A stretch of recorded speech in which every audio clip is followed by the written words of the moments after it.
Welcome back, everybody, to the Fighting for Freedom podcast. I just want to say thank you to everybody for all your love and support. You guys have helped this channel grow dramatically. If you could please, at this time, drop us a like, comment, subscribe, share our podcast, turn on those bell notifications, and leave us a rating and good review. I appreciate you guys. Thank you so much.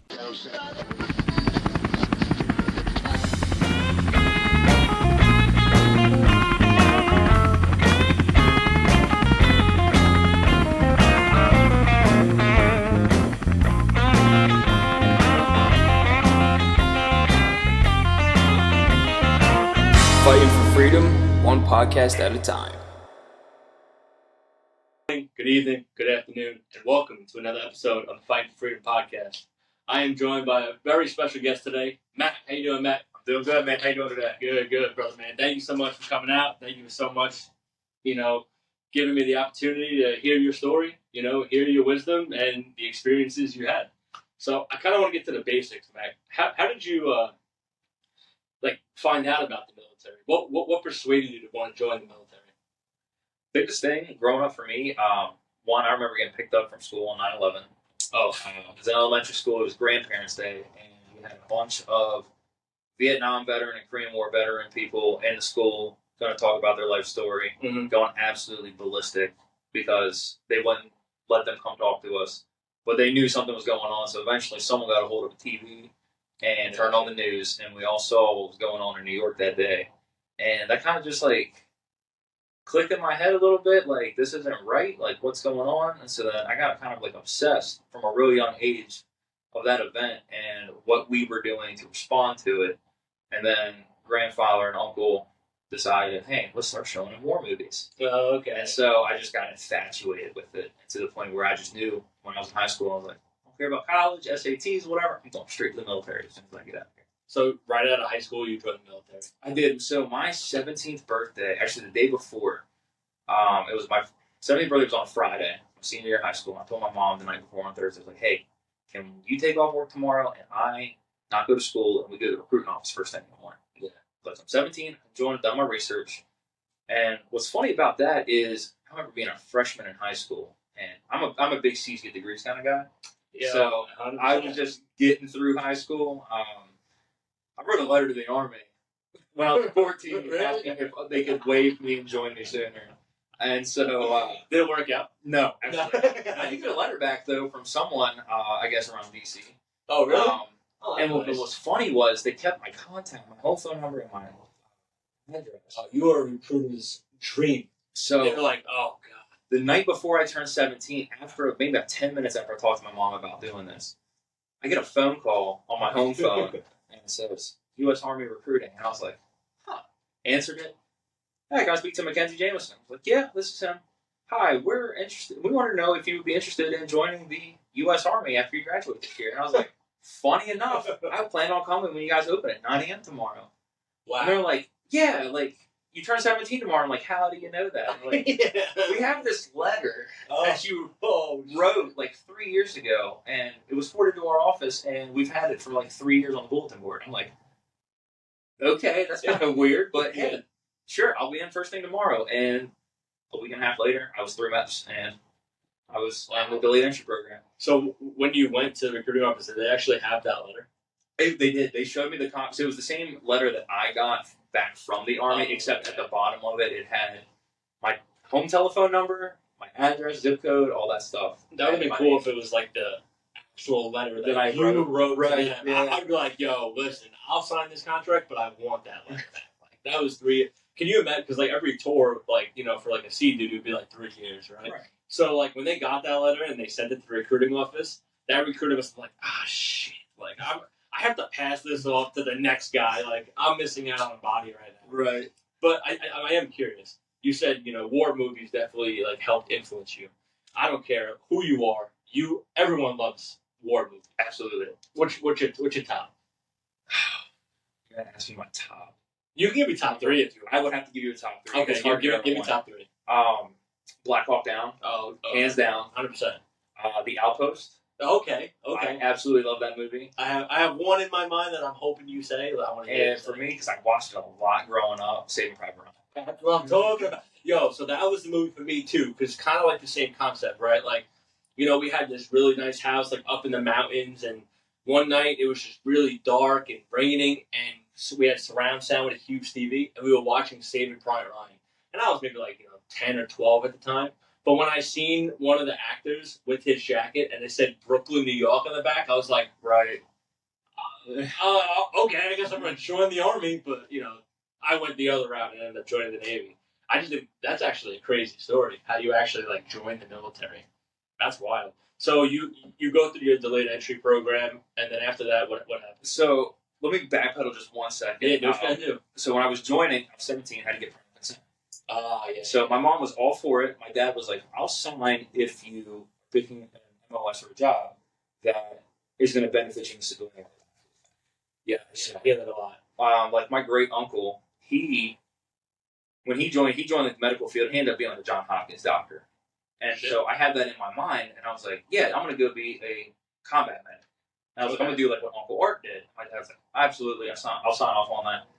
Little did he know, I had no interest in joining. Oh. So I got really good answers out of school. I did everything good, and I was like, I want the infantry.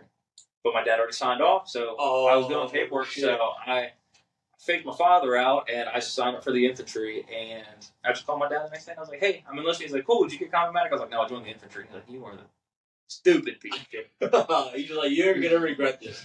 You think you made the guy mad, but wait till you get to infantry school, you're going to be mad. But so, yeah, I enlisted in like October, but delayed entry program, you don't really enlist and start until the day you ship out for basic training. So yeah, I was in from like middle of October, and I ship out until July 22nd of 2013. So it was mostly every Wednesday at 4, had to meet up at the recruiting office. We had to make sure like, get any speeding tickets, you haven't been in the hospital. We're going to do 2 hours of PT, and then, you're going to learn a class or something. And we did it from like 4 to 7 every Wednesday, and then like every other Saturday, we go to the community college and take a PT test. And that was just all I did for like, 7, 8, 9 months before I actually shipped out. That sounds miserable. I'd probably be like, you know what, maybe I don't want this shit. I'm done. I got worse. Yeah. So when basketball season ended my senior year, I got a job at McDonald's, and I wasn't working out anymore because I didn't have to. Yeah. So I was just like eating all this McDonald's, like 20 pounds from like February to when I shipped out. I almost didn't ship because I put on so much weight.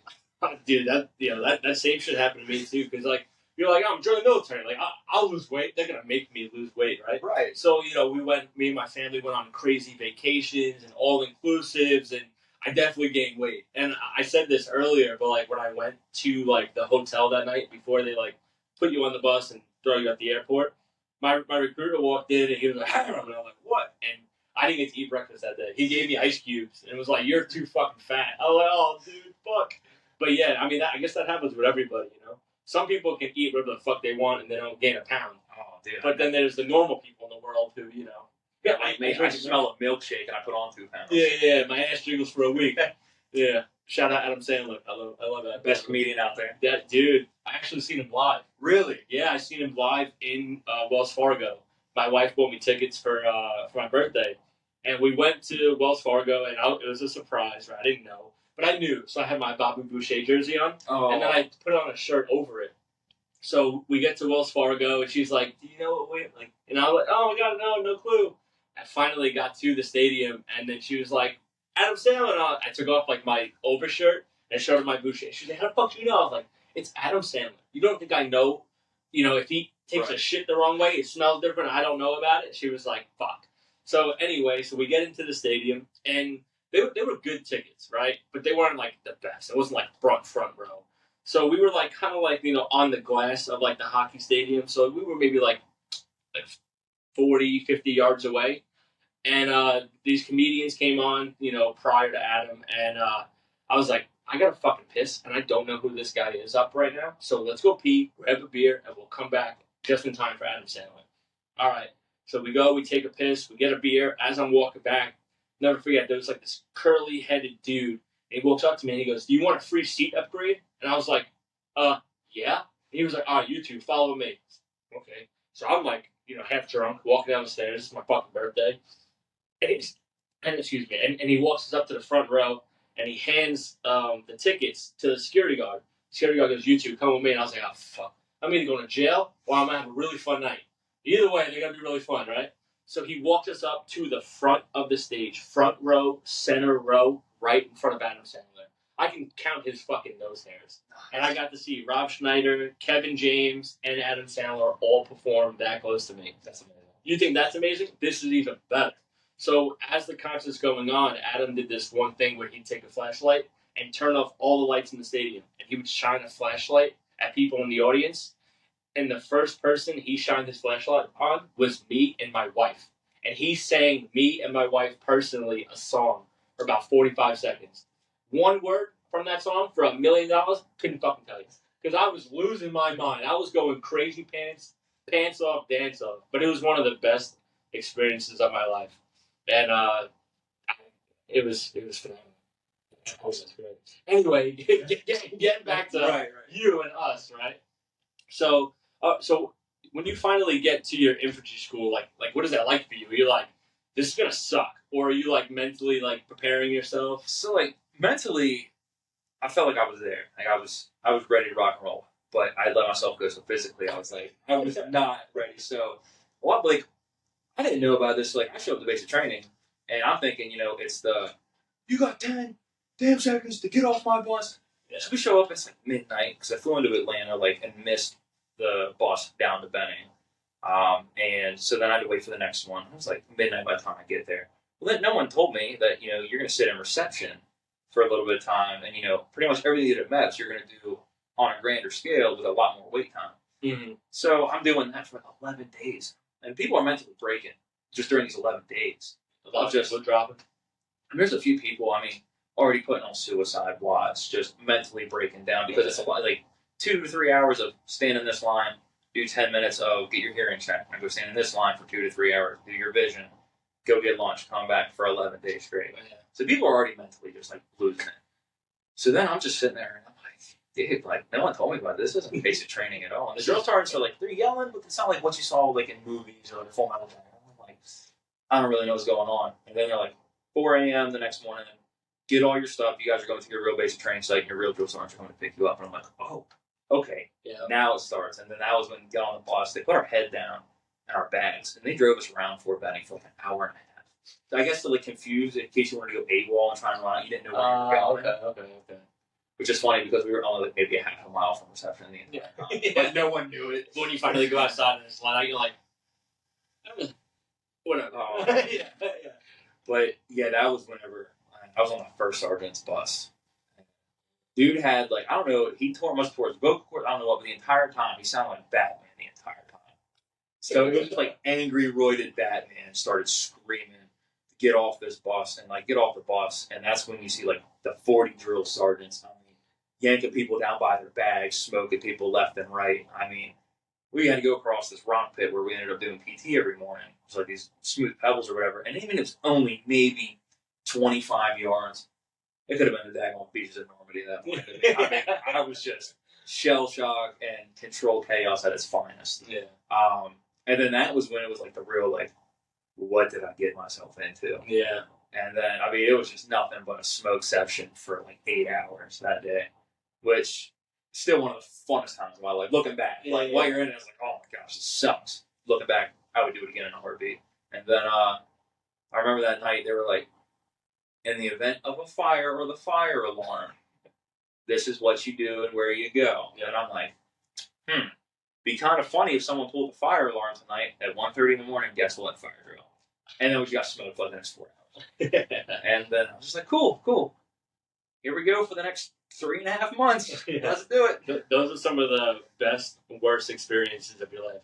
I would like to say it's, all the shitty things I've done in the military, whether it was in boot camp or, actually at my duty stations, it's some of the worst, best fun I never want to have ever again.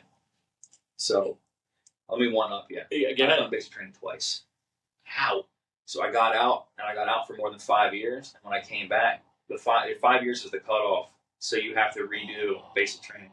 Yeah, but you were probably one of those the gold star students, because everyone was wait, you did this already? And you're like, yeah, dude, they're gonna make us do this at this time, and this is the answer. I'll say prior service-based training, it was like glorified Boy Scouts at its finest. I mean, it was a cakewalk. But they also knew you were in already, so Yeah. you already had some rank at that point, no? Or do you lose that? No, you come back in with it. It just depends. Like when you like make like NCO rank or whatnot, you may lose that depending on what branch you come to. Now, I mean, I went active duty to Army National Guard, both Army. So like, if I was an NCO, which I wasn't, but I mean, could still save your rank. But yeah, no, I came in at the same rank that I left as from active duty. But yeah, it was a cakewalk at that point. But yeah, I'm one of them lucky individuals that have had to do it twice. Damn, I didn't even know that. We got someone right here who's been in boot camp not once but twice. And I always ask people, like, you know, given the knowledge you have today, would you do boot camp again? And then they're like, yeah. And then I'm like, all right, without the knowledge you have today, would you do it? And they're like, nah. But you actually answered that question without even me asking it. Yeah, you're like, I did do it twice. I used to always say I would do it twice. I will say, knowing or not knowing, I will not do it again.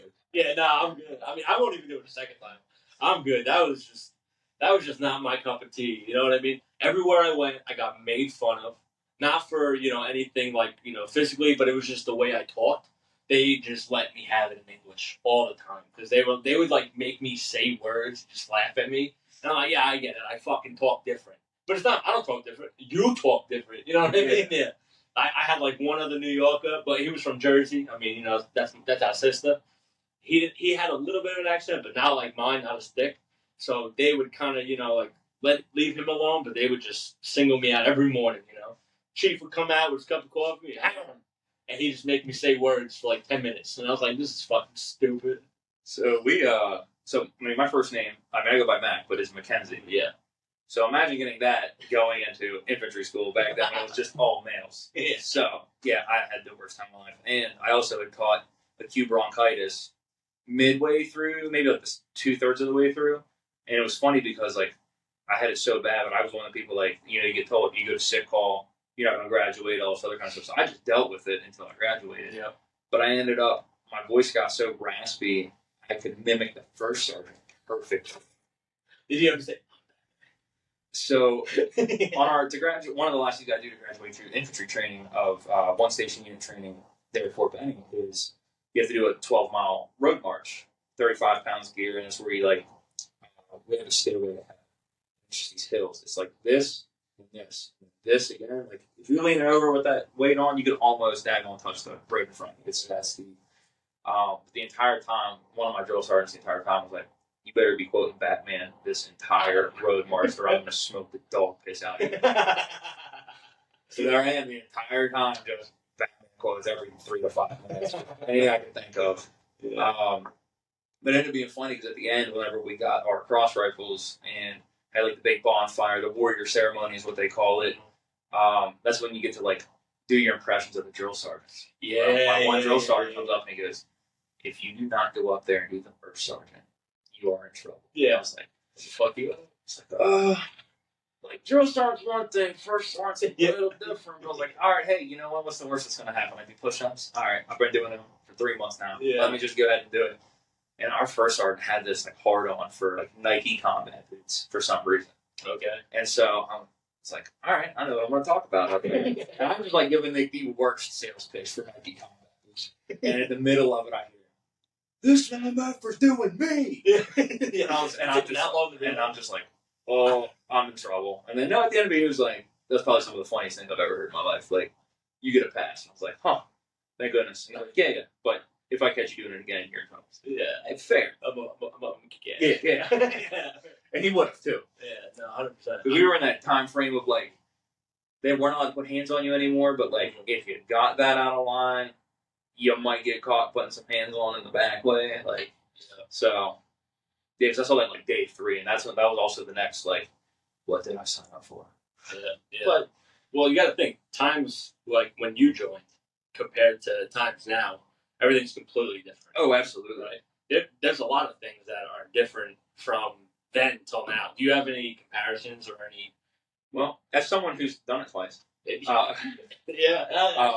food's still the same though? Oh, absolutely. That's one thing they don't change. Yeah. So like when I went through 3 years ago, about 3 years ago for my prior service one, It was so that whole shark attack where like all the drill sergeants come out at once. That's gone. Really? It is. That's probably like one of the best things. In my opinion, it is the best thing to do to start off because it's controlled chaos. And here's the thing: it's effectively teaching you how to maneuver and do things at such a high stress rate, which is what you're going to see in combat. Yes. And no, they're taking that away, and like the first 100 yards is what they call it now. You get off the bus, you're broken up into platoons, and you get like your little colored penny jerseys that you got to wear, and you're given like tasks like, oh, move these MRE boxes 100 meters and put it in this type of formation or design or whatever, and then do like fireman carries over to a water point and get X amount of water in your canteen. I was kind of like, and it's to like build teamwork and trust within each other from day one, and then to assess where you're weak at the start so they can build upon throughout training. Gotcha. Which is not a bad thing per se, but I think you need that controlled chaos to that level because I feel like we're getting to a point in our military where when the next big war does come, we're not going to be as ready as we could be. Okay. Which, I mean, granted, you might not always be as ready as you could be. Yeah. I mean, granted, but I think that it's not the proper step to initiate that from the start. Mm-hmm. I mean, that's just my personal opinion. But, yeah. We all got one. Yeah. All got one. That's honestly crazy too. I mean, like transitions, and we always have to adapt and figure things out. But it's the like what was it called again when they come out and they start yelling at you? Shark attack. Yeah, shark. Like that experience in itself is something that like you'll never experience ever again in your life, right? So I think it's so cool to experience shit like that. Like when I got off my bus, they were screaming and yelling. I don't know what they do now. So maybe I kind of do want to go back to see like how different it is. But I just remember I got off this bus and there's this grown man, but military grown man. Like his rank's grown. But he's probably the same age as me because I joined late, right? I joined when I was like 23. So this guy he was a senior and I was a freshman. So like, what's the difference, Yeah. And I'm just like, damn, bro, like I'm your age and they're yelling at me. I was like, I don't know about that, So it's definitely different. I'm kind of curious to see like even the recruiting aspect of it, right? Like how recruiting is now compared to then. Like there's a lot of bonuses being thrown out there. I didn't even get to keep the pen I signed a piece of paper with. They're like, you want a fucking pal? I was like, damn, bro. Like, yeah, no, I didn't get a bonus at all when I joined the first time. I didn't get a bonus this time either, actually. But depending on I know the Army has certain MOSs. A lot of them, actually, most of them now will give you some sort of bonus. Like for us here in the Guard, they're called critical MOSs. So the top 5 that we need the most people in. Gotcha. Get a $20,000 bonus. Other MOSs might get like a 10 or 7,500. So the top 5 that need most people in get 20. But you have to still get a 50. Shit, that's like really hard. I only got 30. See, some of the kids these days, that's a dream. Actually, a dream. But also too, it's like, actually, I just lost my train of thought. Yeah, give me another thing too is, so I don't know what year you joined. 17. 17. So, if you had anything in your medical history, like I did, oh hey, take this out of your paperwork, send it up, and say all those to the doctor. You can't do that anymore. Really? So there's this thing now that MEPS has called Genesis, which most doctors nowadays, everything is on a digital file. Yes. So Genesis allows them access to your digital medical records. Oh. Okay. And so there's no hiding stuff from MEPS anymore. So there's no lying, there's whatever. So they're going to see it, and of course everything needs every piece of documentation known to man, of course, accustomed to it. So recruiting is no longer come in and 2 weeks later you're going to MEPS and signing up. I mean, it is a month, 2 month, 3 month process in some weeks. So I mean, that's also part of probably why we're in a recruiting crisis, because people are like, oh wow, it's going to take that long. I'm sure I can find something else before then. Yeah, I kind of had that where I didn't really know what I wanted to do because I went to I went to college prior and wasn't really happy with my career. So I was like, I'm going to join the Navy. But I took the test to become a police officer for the NYPD at the same time. So it was like, whatever one's first, you know? And then after I already signed my papers for the Navy, and I was like, I'm gonna join the military. Like a week later, the NYPD called me. I was like, fuck. Like, damn it, like I really fucked up. But at that point, I was just like, yeah, like I'm gonna do it. And my recruiter was dope. He definitely tried to sell me some bullshit like they all do. So that's always gonna be a thing. And it's a job, right? Right. And obviously, like you're not gonna get the best of everything. I don't care what your job is in life. You have those days where it's just miserable. But this job is pretty dope because you get to go fun places. As you pick up rank, you get to make good money. Yep. You get to see the world, and it's about your homies that you meet out there. Like I would have never thought I'd be at a bar with someone 5 inches shorter than me from Arkansas or Arkansas, whatever the fuck they call it. But I've done that before. You know what I mean? Like Right. People go like, "Where are you from?" Because they hear my accent. I would go, "Wyoming." They go, and I'm like, I don't even know what the fuck Wyoming is on a map. I don't even know what people sound like from there. But it's funny, you know what I mean? Like, we don't have that shit back where I'm from. Right. Did you kind of have that too? Like as you went in for your first enlistment and or your second, like you just met some people that you were like, So I'll say this, like, I am originally from the Eastern Shore of Maryland, but I grew up on the western side up in the mountains, so kind of like more redneck countryville type deal. gotcha. I can tell by the accent. Yeah, that's why I'm like, Yeah, chew tobacco spit, right? yeah, right. But so, I get stationed at Fort Hood after I get out of training, and the main squad that I'm rolling around with all the time, I got someone from Oklahoma, I got someone from Illinois, Indiana, a dude from Florida, and a dude from Cali. Like people I never would probably ever expected to roll around with, but those are my closest friends. Yeah, man, it's crazy. And my actually, like, and I don't know if they do it in the Navy, but for us, when you're going through basic training, you're assigned a battle buddy. Yeah, kind of. It's kind of your bunkmate. Yeah. You know what I mean? Like your bunkmate is. So mine wasn't my bunkmate, but it was this guy, he's a really good guy, and he was from Arlington, Texas, and we both got stationed at Fort Hood together, which was only about 2 hours away. Oh, dope. So, I mean, I got to go. I would roll back with him some weekends. Like I spent Thanksgivings with his family. Like they took me in for holidays. I wouldn't go home. Same I would never really expected that. So I mean, some of the best people I've ever met. Actually, most of the best people I've ever met. From so people I never would have expected to be friends with, roll around with. You get the backwoods dude from West Virginia. You get the farmer from Kansas. You get the inner city guys from Chicago or Detroit, and you all end up becoming just the closest of friends and just doing whatever. And it's honestly one of the dopest things out there. I think we all mesh well together. I think the one thing that I always see a problem with is everybody from everywhere thinks they're the best driver. And when you're in a Humvee, there's no best driver. So you got the redneck, off-roading. You got the New Yorker trying to parallel park it. I think it's just the funniest thing watching anybody drive a Humvee because it's completely different. Even starting it is like, what the fuck's the instructor? You got to let it run. The associate's degree to start going down. So YouTube video on that. I got my my Bradley driver's license when I was if you know what a Bradley is. It's like a smaller version of a tank that shoots smaller rounds. Okay. And I'm a tall guy, and so I'm cramped from this thing, but I'm going to the driving course. We're gonna go down this trail a little bit. It's clear. There's a big log that had fallen over, I guess, and they're like, "We need to back up." I was like, "Nope, we're going through her." Sent that thing. And we had dudes in the back of the thing, or just bouncing all around and everything. But I think got us there. Yeah. You guys are obviously you're full kit in there too, right? Yeah. And that's the worst though. I'd rather be free range and hit something and just deal with the pain. Because when you're in full kit and you hit something, those savvy plates stab you, the Kevlar is shaking you. Kevlar's bouncing all around pinball. The only thing that will protect you from is a bullet. Anything else will just hurt you more than anything. Which, hey, if you're a Bradley driver, guess what? You're more likely to catch them bullets. So yeah. So I'm kind of interested. So you got your Bradley license, and when you were at Fort Hood, did you get that for any specific reason, or it was just offered to you? They just told me, hey, you're going to be the Bradley driver for your squad. I was like, all right, cool. You're like, cool, but my name's Mackenzie, so what does that really mean? Yeah.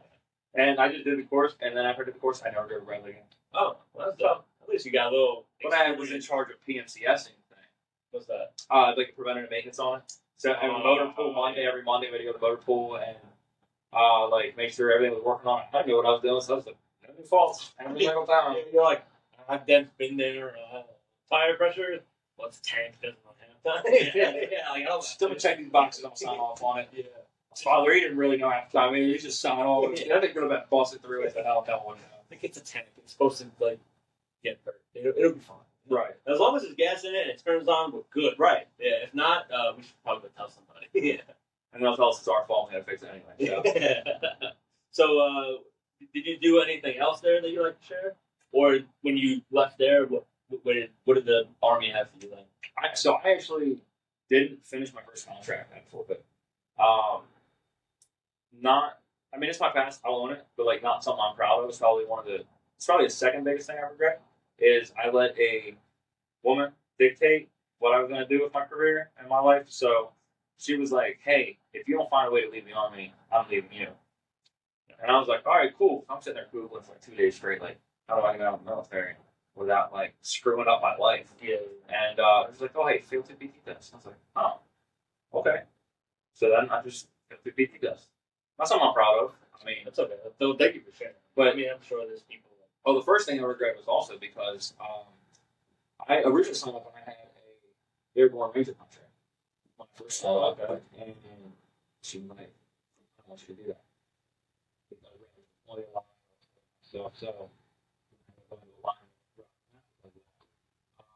two biggest regrets in my career. But biggest reason I rejoined the military is because I wanted to rectify. That's why I'm here in New York. Reason I had to do was I actually had a kid with my wife, so I didn't want to like bounce around every couple of years with a kid. I wanted to grow up. So then I didn't even National Guard was his first joining the military. I didn't find out until I was actually so and then I was like, I remember I was like, "Oh, let me look it up." And so I got off on a video at 100. I went into a recruiting office and I scored a 305. Okay. Well, I pretty much died. Yeah. You were big.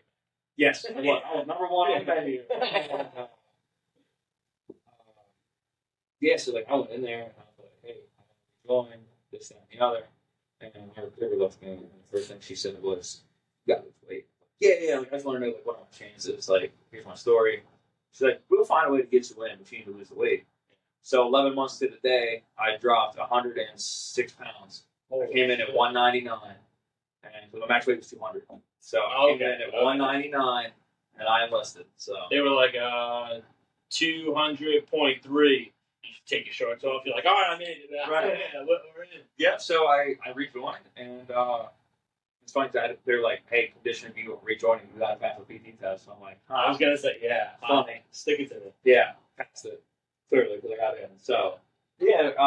So no, my biggest thing was like I worked a couple different civilian jobs, and I was like, nothing's given me that like motivation and that passion that like I want to do with my life in the military. I kind of really screwed myself at this point, all for something that wasn't worth it.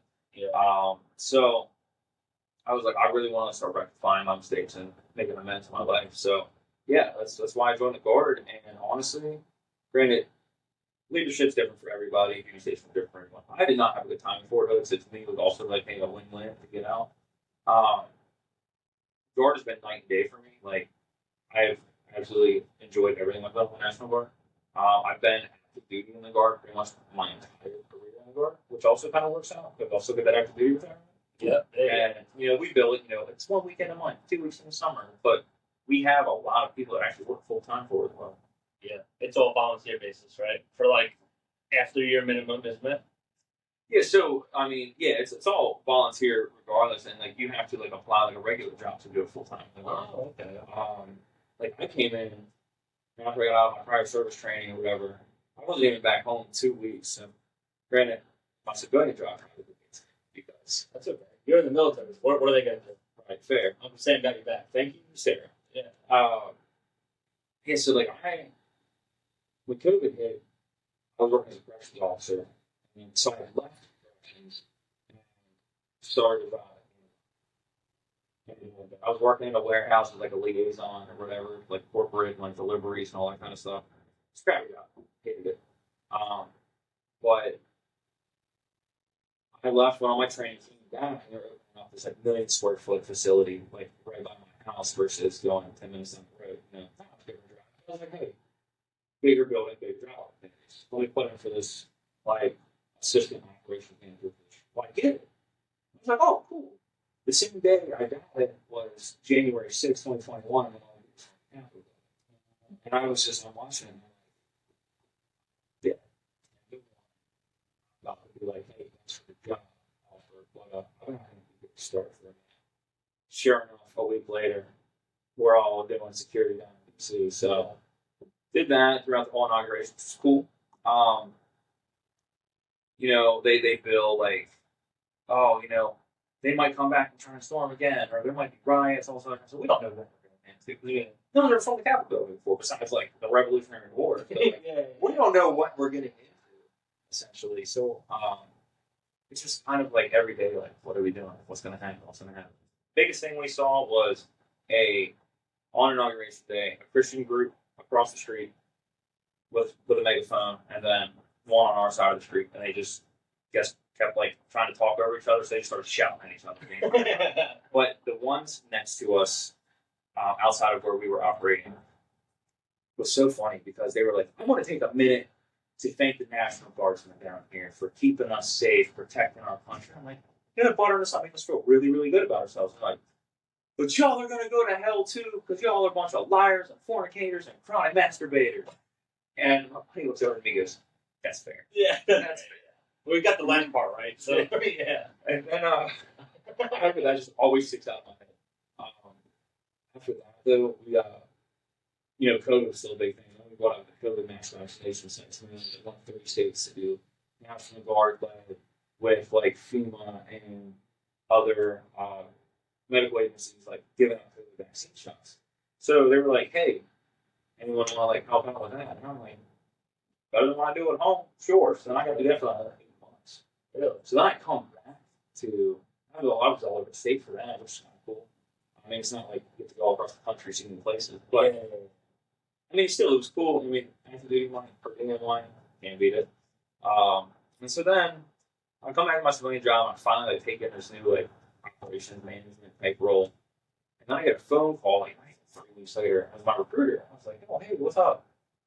I'm like, "Hey, we need a full-time assistant in recruiting. Are you interested?" I was like, "This is like active duty pay, BAH, all that kind of stuff." I'm like, "Yeah." I was like, "Yeah, sign me up." So then a month and a half goes by, and then I start on that. And so, like, technically I worked at Amazon for over 3 years. I've only been in that building maybe 13 weeks. That's dope. So it works out good for me. I mean, and so now I've moved into like full-fledged recruiting. I'm no longer an assistant. I got to some other stuff. So I got that whole real active duty time, and I get to, you know, I'll retire in active duty pay and not have to do all the BS that comes with active duty. So for me, it's a win-win. You've definitely lucked out. So see, I didn't know really much. So like the National Guard, right? To me, it was just like, you know, they are the National Guard. So anything in America, like they're gonna make sure shit is squared away and taken care of. And then, damn, I didn't even fuck. I should have enjoyed the fucking money. Yeah, they got my ass going to Okinawa, and I'm like, it's hot as shit here. I could have just went down the block. well, best thing is a lot of people don't like National Guard. And people say it's like the best kept secret in the military, Okay. especially full time in the National Guard, because no one thinks that they have full timers. Yeah, I didn't think that. I thought it was just your 2 weeks in the summer and your 1 week in a month, and if we have the opportunity, here you go. If not, then have fun on Amazon. Yeah. Well, we get to like we do a lot of travel too that people like don't know about. Like a lot of like places like that do that 2 week in the summertime that we bill. I mean, Maryland as a whole has been to so many places. Like we've done like Wyoming in the past. Right? Yeah. There's people there actually. Yeah, there is people there. That's wild. They come out of the caves every now and then. Yeah. I don't even know. I drove through it and I was like, huh, this is fucking wild. I guess I was born down the block. That's pretty cool. What else have you been? Like we as a whole have done like Hawaii, Puerto Rico, Florida. Like we go all over. We've gone over all over the country and all over the world. I won't get into too much detail all over the world, especially like upcoming stuff. But like we have a good state partnership with a couple countries in Europe that we do joint training with and go visit. and do training over there, and they come over here and do training. So it's really cool. Like you actually want to get to travel. You're gonna do more of that in the border. You want to have to do, which it's kind of cool. I hear it. All of your like annual training, so your 2 weeks or whatever. You go somewhere new. You're normally getting 1 or 2 days of downtime. Like, explore too. So it's not really nice getting, in all honesty. A lot more travel involved here than I've seen in other branches. So it's not really all travel. Just get some one-on-one. I'm about to go with my chief. Like, yo, chief, any way I can go national? No, okay, I'm just gonna fuck myself. No, that's dope, man. So I mean, you're definitely happy, you know. I'm kind of glad because one thing that a lot of people that I talk to on this podcast, a lot of people go through some bad mental health issues. Yeah. Do you have any resources that you'd be able to share with that? Any maybe experiences that you don't have to touch on, you can touch on if you want. Just to give people like a mental break. Like, hey, like yeah, I've been through that shit too. So Yeah, I've had my very dark days. I've had my darkest days, military related or not. I've had some very bad times. Like for me, example, last year, I had a 6-week period where the military messed up my pay, and I was getting paid between Thanksgiving and Christmas. And I mean, I got a 3-year-old at home. I got a wife. I got bills. I got a house. I mean, I'm not getting paid. And I'm sitting there like, I'm breaking down. Like, I was crying. It was like, how do I give my daughter a Christmas? How am I going to pay my bills? All this other kind of stuff. Luckily, we were able to, I mean, we barely made ends meet, but we were able to make ends meet and still give my daughter a Christmas and everything. But I mean, I've never felt low in my life to that point because I just like, I am just little human that depends on me, like, and I can't give my end of the bargain up right now. Like, Santa does not pull off. She's pissed. Yeah, right. So we're like, all right, we're writing a letter back. Yeah. We're writing another letter. Yeah. Maybe when she's 17, Santa's gonna call her. But spit in your fucking cookies. but like, I mean, that like to me that was like a big thing. Like, I was really going through it, and I had some dark thoughts at that time frame. But I will say this: no matter, there's a quote that sticks with me that no matter what, it's not a bad life; it's a bad 5 minutes. Yeah, and that really helps get me through a lot of that. Like anytime I'm going, I was having a bad day work the other day, and I was like, hey, like I was like, I'm leaving the job, forget recruiting, whatever. I'm gonna tell myself a couple times the other day, it's not a bad life, it's a bad day. It's not really a bad day, it's a bad 5 minutes. Get over it. You'll be fine. Hey, go to bed, wake up, brain bang, and yeah, I had a bad day the other day, but hey, I'm having good now. It also is. But I mean, resources. Luckily, the military is starting to take mental health issues a lot more seriously than they used to.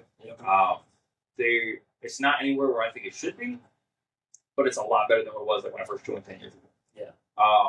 Because like I had a buddy 10 years ago who kept seeking mental health, and they just were like, took it as a joke, like didn't take it seriously, and the dude seriously like was breaking down all the time. And luckily, he was able to finally get help he needed and everything, and he's fine now. He actually only lives like 4 hours from here. We were both stationed in Texas together, so I still see him once a year too, which is kind of cool. Small world in the military. Another big thing is so my prior service basic training. I met a guy named Eli. He's stationed at Fort Liberty, is what it's called. It used to be Fort Bragg, North Carolina. Okay. It's Fort Liberty now because I like that. Yeah, I like that name better than Bragg. I ain't gonna lie. Nothing to brag about. Nothing to brag about. Bragg. But he set up a foundation called Fighting Mental Health, the FMH Foundation, which is big help on like advocating for mental health in the military, not just for men. I mean, granted, men are more silently suffering, but yeah, we like to keep shit bottled up, and then eventually that bottle, if you shake it too much, it's gonna explode. I've been there. Oh, absolutely. I'm currently going through it. That's why I use this as kind of like a tool to like help me talk about shit, and then also like just. I mean, it's not like kind of ingrained in us that hey, as a man, you don't show emotion. You You just find a way to deal with your problems, and you get through it and figure it the fuck out. Exactly. But now we're starting to see that kind of turn on. It's okay to, if you are going through something, ask for help, talk to somebody. And that they're big advocates for that, and they help get with like resources on mental health. They do like T-shirts and hats and coins now that like profits and proceeds go to like help associating military people and veterans with getting the help that they need, which I think is an amazing thing. Yep. That's something I've always wanted to do too, but I'm not gonna lie, like I couldn't even start a podcast than you. So you're way better for me on this. Like, I don't know how to do that stuff. I don't even have T-shirts, so I'm not that official. I get these ideas, and I'm just like, yeah, that's really cool. I'm gonna do that. I'm just gonna do that. That's exactly how I did this. Like you told me that you listened to my first episode, and I kind of mentioned it. I was just like, I just had an idea one day, and like my whole life, I had a lot of ideas, right? But I just never actually pursued them. So I was just like, you know what, fuck it. And I'm glad I did, because now, like the relationship the talk we're having right now, I've had with so many other people that I love it. Honestly, it's just like new connections, new people, new faces, new experiences. So it kind of also helps me realize that, like, you're not alone, bro. Like, other people go through some shit too. And granted, like, your experience, like, I've probably never had anything like that before. But the shit that you tell me and the things you went through, it'll help me know that it's not a bad life, it's a bad 5 minutes. Right. You know what I mean? Yeah, so if anyone is listening here down the line, and if you're going to on the bottom, check out Fighting Mental Health is the name of it. It's a green and black logo with a boxing glove on it because we're fighting mental health issues. That's kind of where I get the fighting for freedom. It's like everyone signs up to fight for freedom, but while they're in, they end up fighting freedom. Yeah. Whether it's mental health issues or PTSD is definitely included in that. Absolutely. Or they're just fighting because everyone has different situations, different circumstances. So yeah, definitely check them out. Send me some links. Absolutely. I'll definitely drop that below. Everyone can look into them if you really feel like checking them out. And another big thing too is like, so I'm stationed at Fort Hood. Everyone knows Fort Hood for a couple of reasons. One, they keep finding dead service members at Fort Hood. Okay. So that's a big thing. There was the Vanessa Guillen Act that, like, I don't know in the Navy if they call it the same as like the Army. It's called SHARP for us, the Sexual Harassment Assault response program. Yeah, we have SAPR, sexual assault response. So I don't even know what it's. I don't even remember the acronym. But I'll write it down. A lot of the changes, like for us, that got changed in the Army was due to the Vanessa Guillen Act. And Vanessa Guillen was a soldier at Fort Hood who was unfortunately sexually assaulted and ended up murdered down there at Fort Hood. There's a documentary on Netflix about it. I highly recommend watching. It's like an hour some change. Yeah, I've definitely power. I've seen that by reading the art, just some Google. I was like, oh shit, really? So yeah. And then we're also, well, not we, but Fort Hood's also known for the mass shootings there that have happened there. There was a big one in 2009. I was not there for that, but I actually was there for the one in 2014. Okay. Wasn't as, I'm not gonna say as bad because anytime something like that, it's a tragedy. Yeah. It just wasn't at the same scale level, I would say, as in 2009. But I mean, was I directly in it? Absolutely not. But I mean, I was no more than 300 meters away from where it was because I remember that day clearly. Thursday, and every Thursday at Fort Hood was family day. So everyone got dismissed at 1,500 to go with families. Oh, nice. To live in the B's, like the boys, we should be hanging out, probably grilling. It's beginning of April, so like, it's already 80 degrees. So we're out there grilling, having a good time, having a few beers. And there's a gun range, maybe half a mile the opposite direction of the barracks. So you hear it every now and again, so you don't think anything of it. You're used to it, especially in the military. You're not thinking anything of it. But then the sirens start going off, and we're like, that can't be good. And then we hear active shooter alert, active shooter alert. I'm like, oh. I was like, oh man, about to burn my steak. And so like, we kind of like go in the building a little bit. And we're like not holding up, but like, we're watching, both doorways of the barracks to make sure what's going on. And after like an hour, like, sirens are still going off. We're like, we're not hearing anything. So we're like, let's go out there and finish grilling. So we come back out and finish grilling. Not even 5 minutes later, an MP rolls up. And at this point, I'm 18. I just put a beer in my hand. I'm like, ooh, this ain't good. Yeah. And he's like, we have an active shooter situation going on right now. I'm like, yeah. And he's like, yeah. We believe he's heading around this area, like, moving through, like, we're trying to find him. Get in your rooms. I'm like, you got it, boss. Yeah, sounds good. Went up in my room and just sat down. I'm like, I'm thinking, someone knocks on my door. from my team. He's like, "Hey man, have you tried to alert your family? Like, what's going on?" I was like, "No, that's probably a good idea." Yeah. He's like, "Yeah, 'cause this is already all over the national news." I'm like, "That's quick." I was like, "Well, at this point, it's about like 2-3 hours." Oh, Like, yeah, it went off that long? oh yeah, absolutely. So I'm like, I probably should. So at this point, it's like 5-6 o'clock at night. That poor Domino's guy. There's always a Domino's guy like, Somewhere. stuck on base delivering that's like, yo, just let me out. I gotta go. I was just like, oh man, I probably should. Well, like, I could not get any texts, Facebook to load, nothing. Yeah, they must have just hit a switch somewhere to where nothing was coming in around. I'm like, great.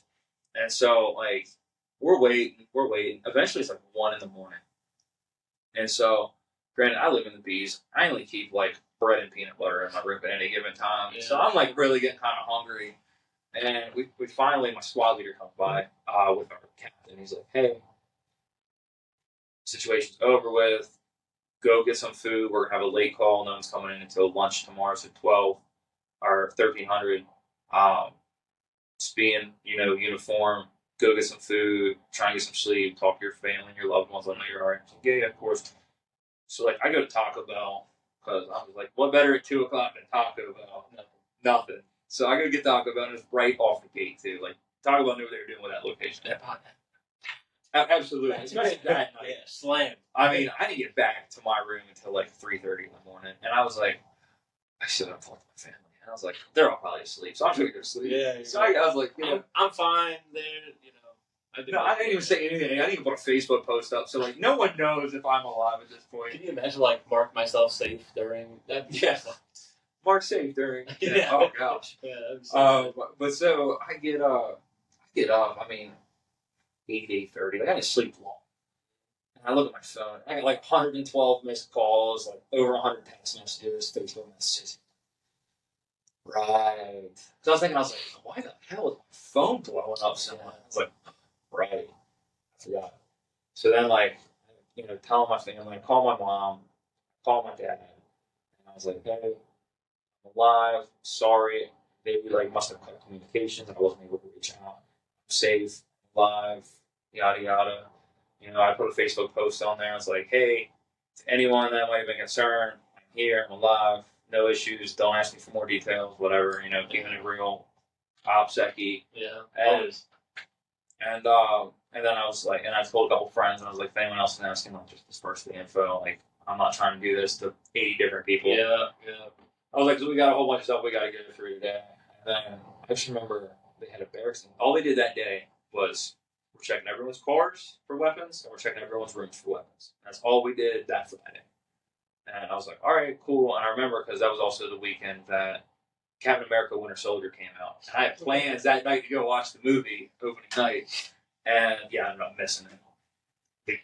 But the funny thing about that, like, I didn't really weapon on me. Like, whatever, but they came in and they took the butter knives out of our room because to be safe. Oh, the fuck, you make PB&J? With a spoon. Yeah, I made it with the backside of a spoon. Yeah, you ever use like the actual part of the spoon and it just gets stuck? Like, what do I like lick this off and then put it back? I don't know.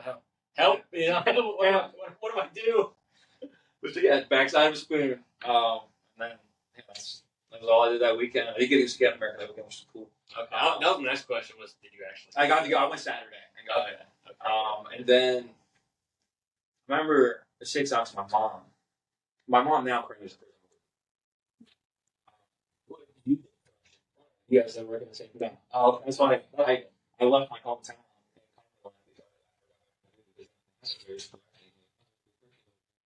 So I just moved. But I remember she was, I think, a captain at that point, in charge of like the medical area of the jail. And she just got brought in and was like, hey, we want to let you know there's an active shooter at Fort Hood. We'll make your son stationed there. Take all the time that you need. And my mom, like, hadn't left that entire time waiting here for me. And, me being the great son I am, I was like, I'll talk to everyone. Yeah, but you're young, dumb, and full of cum at that time. Absolutely. You're just like, Taco Bell. Like, that's the only thing on your mind. Taco Bell and sleep. Yeah, not, my friends, my family. It's like, dude, I want a quesadilla now. Yeah. So, yeah, well, for some reason, I just always remember my mom just That's the time. 'Cause I mean, I'm not like me as a parent now. Like I can't imagine what she was going through. Stuff like, and then of course her douchebag son's not responding back at all for like 15 hours. Yeah. So, but that's crazy. That's crazy. You actually like experienced that whole thing. Actually living in the barracks too. That's even wild because you get the grunt of everything. Oh gosh, good, bad, and the ugly. Mostly the bad and the ugly. Yeah, but yet again, those are some fun times. I don't know what your barracks were like. Like, did you share a room with somebody? We had single man rooms that they put 2 people in, so we were cramped. Us too. Where like I smelt my roommate's feet. Like our beds were like literally right, kind of like maybe like an L next to each other, and there was like a dresser that kind of divided it. But I also had like my best friend. He was one of my groomsmen at my wedding. Okay. And we kind of like lucked out where like we knew like one of like the CSs that was like in charge of like the barracks. So we were like, yo, can you like hook us up? And he was like, I got you guys. So worked out for us. And then I picked up rank. And they're like, hey, you picked up rank, so you're able to move out into like like the apartments on base. And I remember he looked at me and goes, you fucking leave me. I am gonna kill you. Because he would have got some other roommate. And he would have that would have been miserable. But I didn't end up leaving. I was like, I'm happy, I'm content where I'm at. So right. And we so when I got there, I had a roommate, and I just remember the first thing he said was like, I'm not gonna lie, I was butt naked. yeah. And it felt like 5 minutes before I heard you were coming. So I did a quick clean.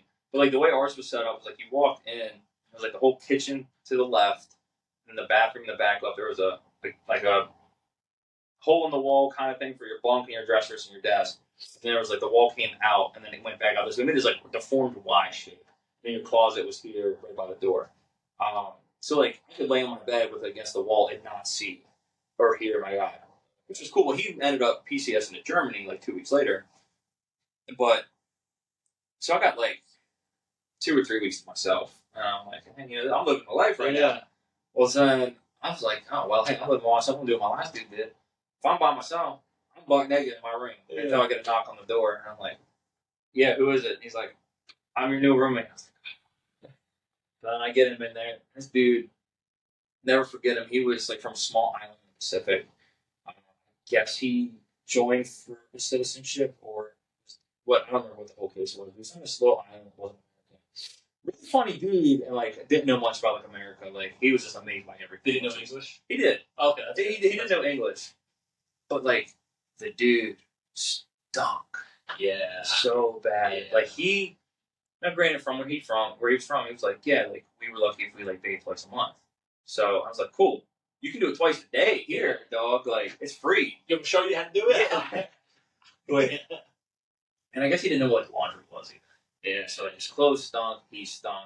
My side of the room in the kitchen area had so many Glade plugins and stuff. It looked good, like it smelled good, and then you get to like his area, and it's like death. And I remember I went on block leave for Christmas, my first time home.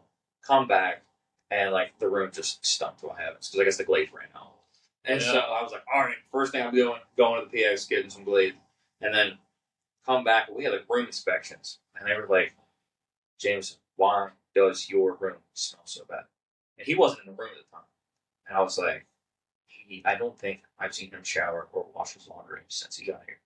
And they're like, oh, get him back here. I'm gonna fix that. I'll be back in an hour and a half. Let me go home. And I was like, okay. He comes back and makes him get in his PT shorts in the shower. And my squad leader, who I wasn't a big fan of him, but he was a funny dude if he wasn't coming at you. Yeah. Comes in with like swimming trunks and like a snorkel mask. Like swim goggles. Scuba Steve. Yes. And he comes in and like scrubs this dude with the toilet brush and a whole thing of dish soap. Oh my god. So that poor kid's probably scarred to this day. But in a good way. He showered after that, though. Yeah. I mean, I'm not gonna complain. Dude was cool though. Like, I mean, besides you can pass the smell. He was funny. He was a good dude.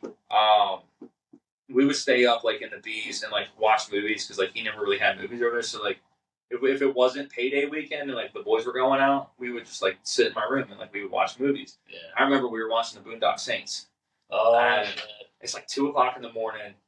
Guns blazing in the movie, and they knock on the door. I'm like.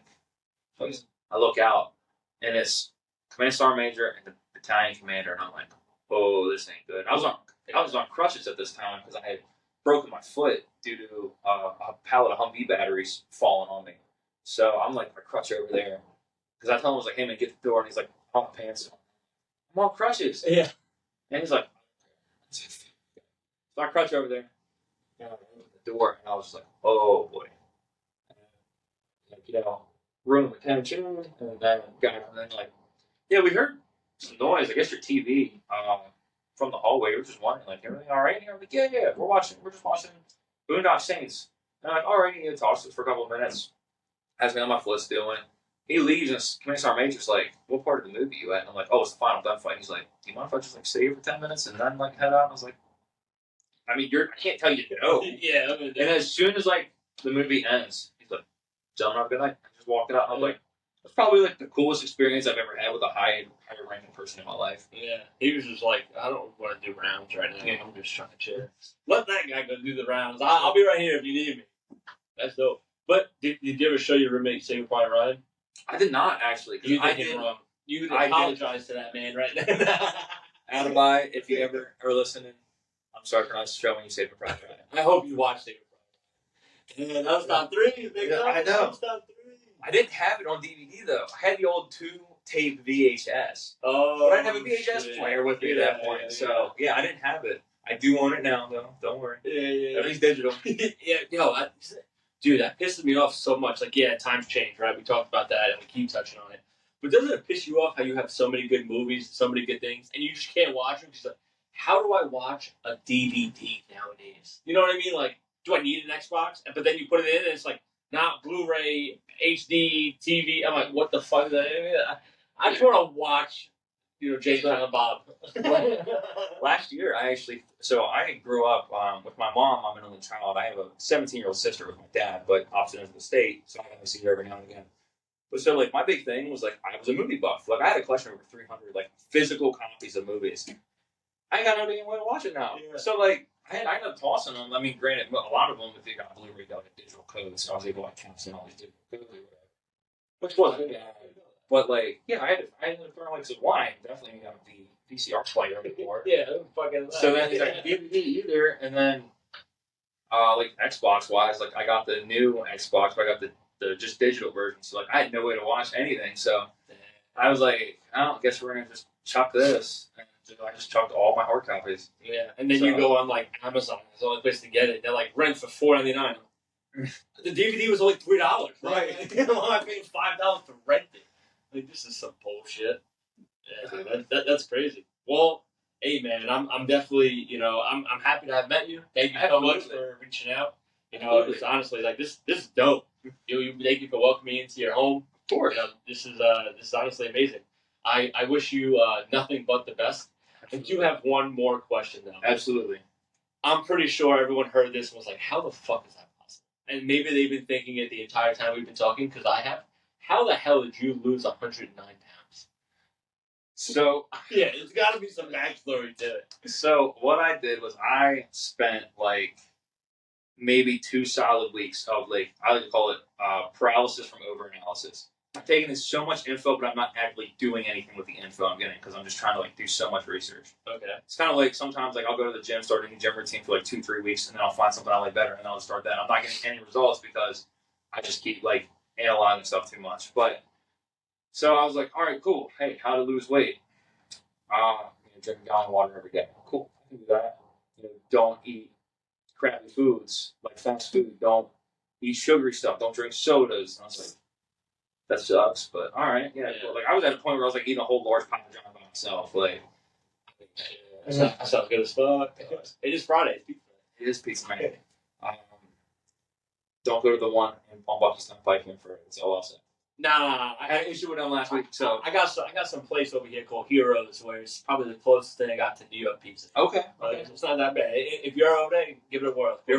Ever up my way in Hagerstown, they got Vince's New York style pizza. So good. Vince's. I mean, it's got to be. It's a match made in heaven. It's a match made in heaven. But yeah, so I just for 11 months I would wake up every morning and I would work out in my garage with the dumbbells that I had. So and it was squat raise and curls, shoulders, chest, and figure out to do the dumbbells. So I wasn't comfortable going to a gym at that time. And from there, I would also clean up my diet every day. from Wednesday through Monday. Tuesdays were my cheat day. Cheat day was plain nuggets and Chick-fil-A. But It's quality. or like just the chicken of a chicken sandwich, just like the fillet. I gotcha. No bun, no crazy nothing. shit. But Wednesday through Monday every week, I wake up, I would skip breakfast. I would drink 2 protein shakes for lunch. I would snack on 4 mini Slim Jims throughout the day. And dinner every night was chicken and broccoli or fish and broccoli. Yeah. Tilapia. Tilapia is like the best fish to help you For like 10 months straight, I did that. I was. Absolutely. And then I would also, after I would get off work, go for a walk for an hour. Until then, once I started losing weight and I could start doing more like calisthenics, so like push-ups and pull-ups and stuff, and then I could start jogging and then running. So that's how I dropped all that weight. I probably could have done it sooner if I dedicated more time to the working out, but I mean, I could just work with what I had. You had to do what you had to do at that time. And You did it like kind of in a healthy way. I did. Not gonna lie. People take all these supplements, and that's just not the way to do it. Right. Like the biggest thing you can do right now is if you're lazy and don't want to go to a gym, just drink a lot of fucking water, watch what you put in your body, and then even after dinner, just go for a walk. Yeah. Go for a half hour, 45, an hour walk. Absolutely. You're not gonna run. You're not gonna sweat. Nope. Just go for a walk. Just go for a walk. Yeah. And as long as you're keeping your calories lower than normal, Yep. you're gonna lose weight. Yep. David Goggins. We all know David Goggins. Yeah. That man lost the same exact amount of weight that I did, and he did it in 3 months. And I just think that's absolutely bananas. Yeah. Just picture what you did, but like. And a third of the time. Yeah. Like crazy. And so it's funny because like David Goggins, people, who's going to carry the boats? Always joke around about David Goggins. I actually took the time this summer and I read his memoir. Because I was like, I just want to read something that's not like. So I'm a big Lord of the Rings nut. So I love Lord of the Rings. I've actually never watched any. I'm a Harry Potter dude. Oh, so am I. I love Harry Potter, but I love Lord of the Rings is my favorite. If you never watched it, I'm about to just give you my Amazon account so you can watch it. I do have that. I've always wanted to watch it, but I feel like I've never been on a flight long enough to watch it because that's the only time I think I can watch it. I can't just sit there. I watched the first maybe 20, 30 minutes of the first one. I try to do it in order, and I was just like, "What the fuck?" I kind of like these dudes. They just seem like horny little drunk fucks, but I can't get into it. I don't know. There's something weird about it, So I wanted to read something nonfiction, like something more inspired, motivational. Because I turned 20 in 2 weeks, so I'm getting a little older. Really? Yes. Yeah, I think you're older than me. I'm older than she. But biggest things I want to do in my military career is I want to go to airborne school. Okay. And I'm not in the Guard. You can't go to Ranger battalion like active duty guys, but you still go to Ranger school. Okay. So I was like, I want to go to Ranger school. I want to buckle down, start working out for it, and year or two while I can physically, I still want to try for it. So I was like, let me find something that help motivate me. So I read David Goggins' book, all jokes aside about David Goggins, this and that and the other, and a lot of his upbringing actually was kind of similar to mine. Not all of it, but some of it was. So I was able to relate to that, and then I was like, he lost 106 pounds. I lost 106 pounds. And then I was like, you know what? If this man can do all this and go be a Navy SEAL, there's no reason why I can't get off my butt and try and better myself too. Yeah. And so not to be that stereotypical Chad military dude who's like, oh, David Goggins my inspiration. Taking the time to actually read his book really helped things in my mind click, I guess, in a sense. Mm-hmm. To not I'm not gonna follow his blueprint. I'm not gonna hit it as hard as him because I don't got 8 to 12 hours a day to dedicate to working out or doing it. That's what he did. Was he for 3 months didn't do anything but work out. I don't got that kind of time, man. You got a kid, a wife, a job, you got shit to do. Yeah. But there's no reason in a year or two I can't do it. So it kind of helped me put do I want to his biggest thing was he said when he goes before God at the end of the day, and if he was still a 306-pound overnight exterminator for restaurants, oh, David Goggins, Navy SEAL, Army Ranger, all this kind of stuff. He's like, no, that's not me. He's like, no, that's what you could have been. That kind of sits with me, and I'm like, when I retire out of the military, do I want to look back and be like, man, I could have done this, and this? I'm already living with regret from how I screwed up active duty. Yeah. So you have a crazy story. So I don't want to do it again. So now I got to try and really buckle down the hatches and be like, you know what? I need to do it. I need to just go out for it. If I fail, I fail. But I got to take that first step.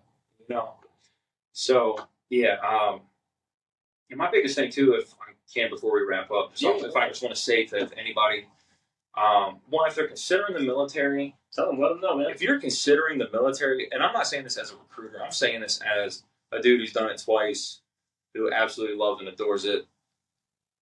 One, it's what you make of it. If you think it all sucks, you're going to make it suck. If you enjoy it and you find the good and positive in it, you are going to find a way to enjoy it and love it. If you're even considering it, you don't have to go full-time active duty 3-4 years of your life somewhere else in the country. You can dip your toe on the reserve side for 3-4 years. 3 years is what the Guard offers as a minimum contract. And if you love it, go active duty after the fact. Or if you like it, what you do, stay doing what you do. Advance your civilian career as well. But don't count yourself out. If you're overweight, I did it. You can find a way to do it. And if you find me on Instagram, it's Sarnt, SARNT _ Jamo, JAMO. Hit me up. I will gladly come up with a way to, or tell you an exact blueprint I did to lose weight. Be more than happy to share that with anybody.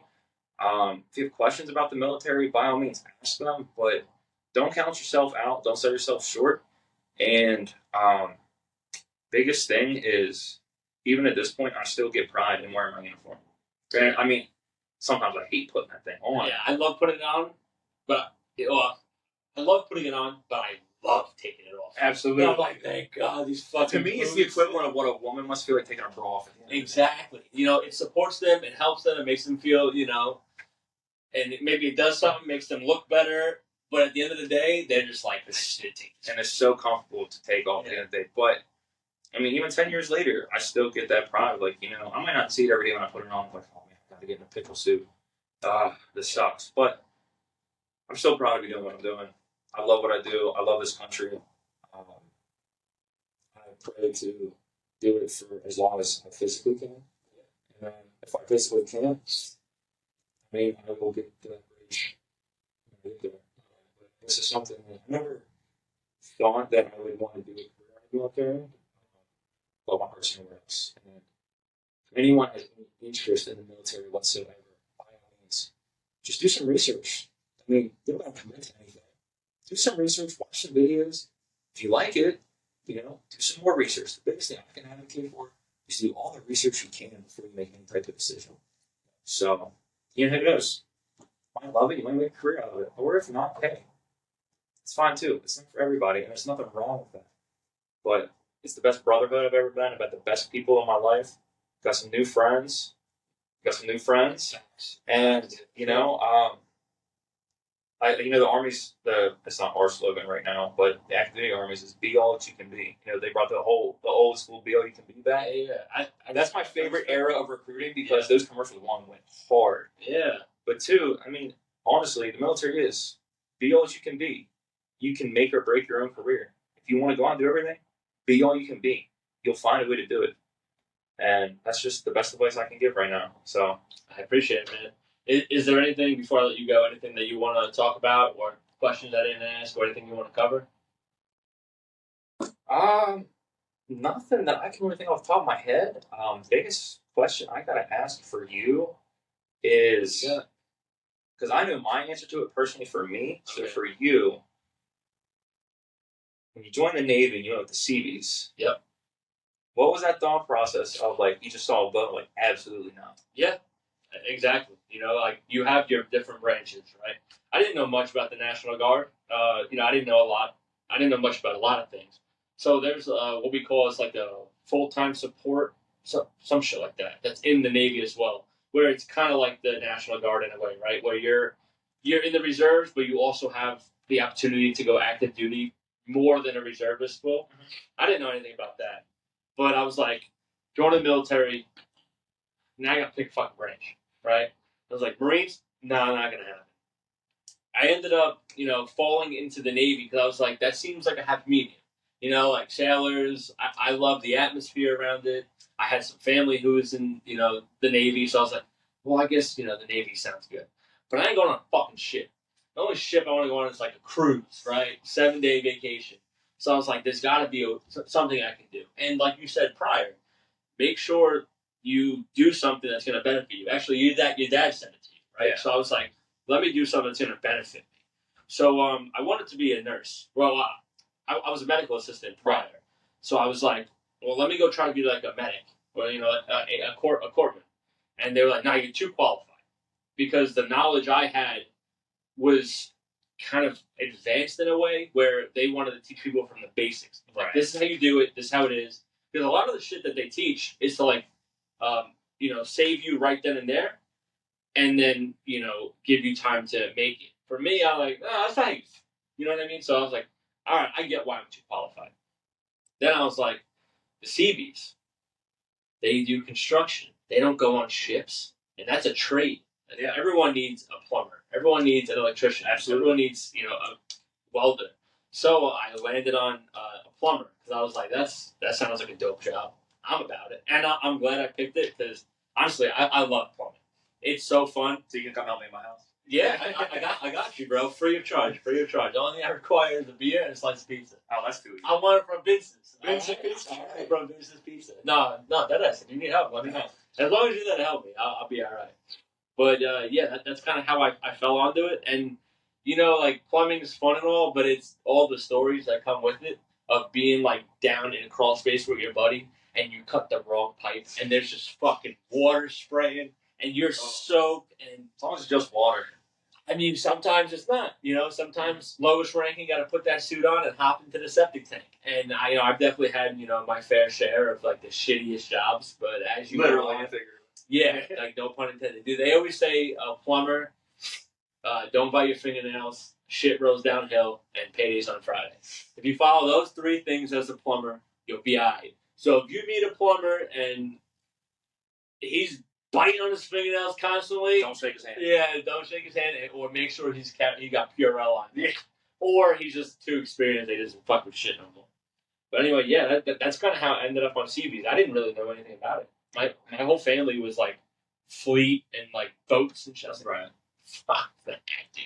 It was funny about CBs. Listening to your podcast on Wednesday was what I actually learned, what the CBs were. Yeah. So it was I've heard of them.